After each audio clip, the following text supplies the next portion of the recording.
From the rising of the sun to its going down, the Lord's name is to be praised.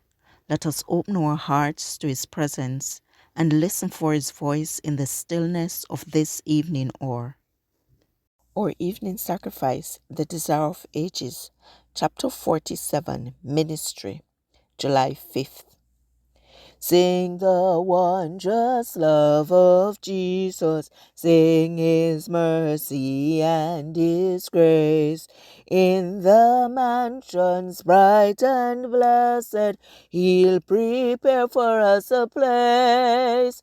When we all get to heaven, what a day of rejoicing that will be. When we all see Jesus, we will sing and shout the victory. This chapter is based on Matthew 17, 9 to 21, Mark 9, 9 to 29, and Luke 9, 37 to 45. And it came to pass that on the next day, when they were come down from the hill, much people met him. And, behold, a man of the company cried out, saying, Master, I beseech thee, look upon my son, for he is mine only child. Luke 9, verses 37 and 38. The entire night had been passed in the mountain, and as the sun arose, Jesus and his disciples descended to the plain. Absorbed in thought, the disciples were awed and silent. Even Peter had not a word to say. Gladly would they have lingered in that holy place, which had been touched with the light of heaven, and where the Son of God had manifested his glory. But there was work to be done for the people, who were already searching far and near for Jesus. At the foot of the mountain a large company had gathered, led hither by the disciples who had remained behind, but who knew whither Jesus had resorted.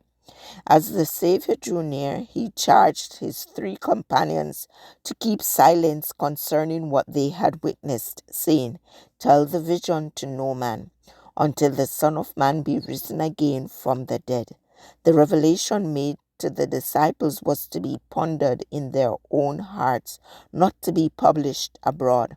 To relate it to the multitudes would excite only ridicule or idle wonder, and even the 9 apostles would not understand the scene until after Christ had risen from the dead.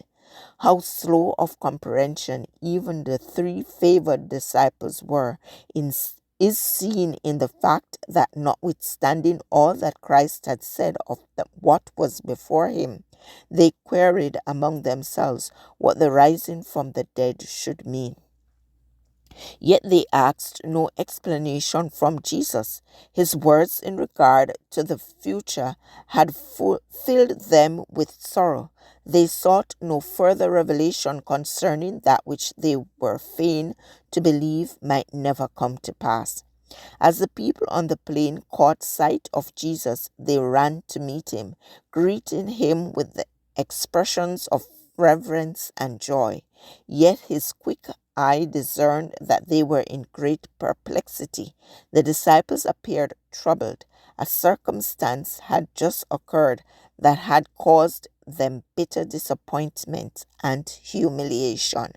This passage was taken from The Desire of Ages, page 426 to 427.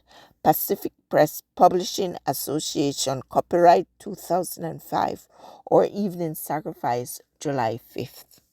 I encourage you to connect with God and receive strength to overcome obstacles each day. Thank you for listening. Please join us tomorrow as we offer up our evening sacrifice.